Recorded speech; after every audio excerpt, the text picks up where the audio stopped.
Right, morning all. That's the double socket with a USB fitted. Wired up, I just checked it, and there you have it. A great big mountain of stuff, and this is me. And over the last few weeks, my should we say, my life has changed quite considerably. I have posted a couple of videos about my camper van, the Betty B, and why I've moved from a lovely place in Errol, in Perth in Scotland. One or two, well, a couple have asked me about living in a motorhome. No, I won't be living in a motorhome. And the reason being is that A, it's not big enough, and secondly, I don't want to live in a motorhome. What I do want to do is travel in the motorhome, and that is why, another reason, answering another question, is why I'm, should we say, not at the moment in a rush or in a need to get, I'll call it somewhere to live by myself, i.e. another sheltered accommodation or something. I'm happy enough doing what I'm doing, which is lodging. I have no major commitments. I can literally come and go as I please.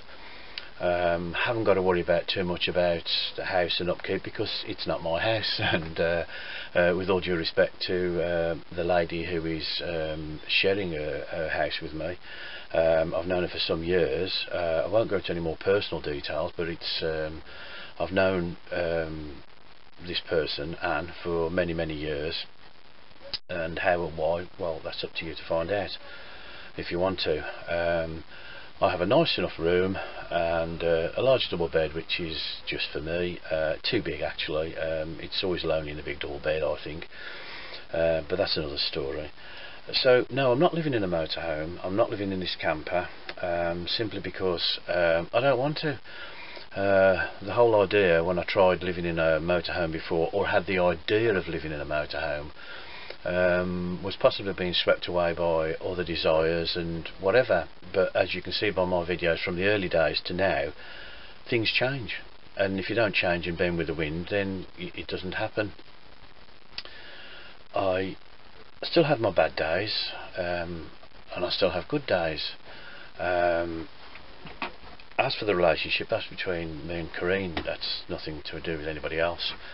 If anybody's interested, evidently we have different views and different ideas. I'll post a video about that shortly. But basically, this is the camper van, and the reason I'm doing what I'm doing is because I still feel as though I'd like to be able to go away for a day, 2 days, 3 days, a week, 2 weeks, 3 weeks, or 4 weeks, and knowing that the room I have is not sort of really going anywhere, and is still looked after. I haven't got to have anybody coming in or checking round. I haven't got to worry about leaving the house, whatever. In the future it may change. I always found that the travelling and in a motorhome camper is great on your own, and I don't mind my own company, but I always wanted and I always liked the idea of sharing experiences, and I did think I would have shared the experiences, but sadly it didn't work out. I will be travelling on my own, so I haven't got another partner. I'm not looking for another partner, even though people are happy enough to sort of say, oh, so and so's interested, or I'm not interested. I'm quite reasonably happy on my own. Anyway, this is a one-take situation, but to answer some of the questions, no, I won't be living in a motorhome. I'd like to go out in a motorhome, this small one, and that's why I'm doing what I'm doing. Yeah, it's excessive in some respects, I understand that, but I haven't got a big motorhome. This is a small motorhome. It never had auxiliary batteries, it never had solar panel. It has one engine battery, and anybody knows if you flatten an engine battery on a diesel, it's not something you can push. Yes, I have breakdown cover, but at the end of the day it's up to me to make this as reliable as I can. I've had the engine work done and I've had new tyres, and it's got a reasonable exhaust system on, so generally speaking it's just the habitation, and that is the biggest problem with this, the habitation. The fridge doesn't work efficiently. I was told when we picked it up that it doesn't work on 12 volts or 240, it just works on gas. Well, it didn't work on 240 because it wasn't connected up. I've connected the 12 volt system up, as you've seen in the previous videos, but that's not efficient. I've tried to work it on gas and I've got it popping, but it just won't run. So I've ordered another second-hand fridge, which is more expensive, but not that I'm desperate for a fridge, but like you just said, if you're away for 1 or 2 days it's not a problem, but if I want to sort of carry on and I'll go somewhere else, then yes. If it's in the middle of winter, yes, you don't need a fridge. There you go.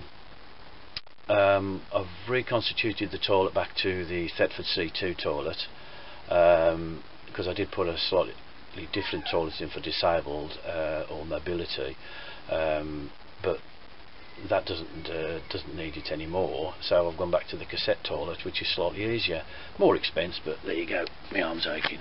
I should have put this down somewhere. So that's it really.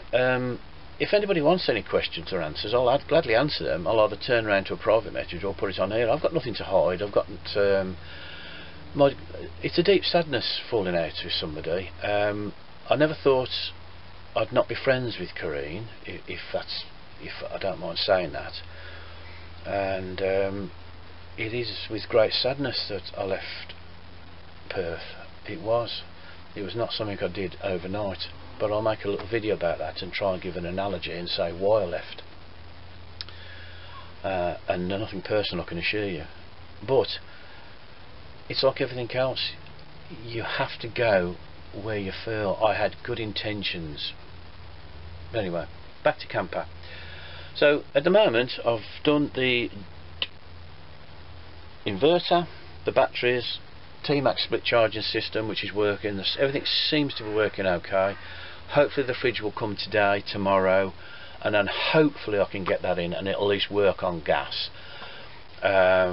because working on gas, at least that when you park up you can pop the 12 volt on when you're driving, and that's not a problem, and that will keep the fridge cool, and then pop it on gas and it works on the thermostat with gas, so of course naturally it will run quite efficiently on gas, which it does do.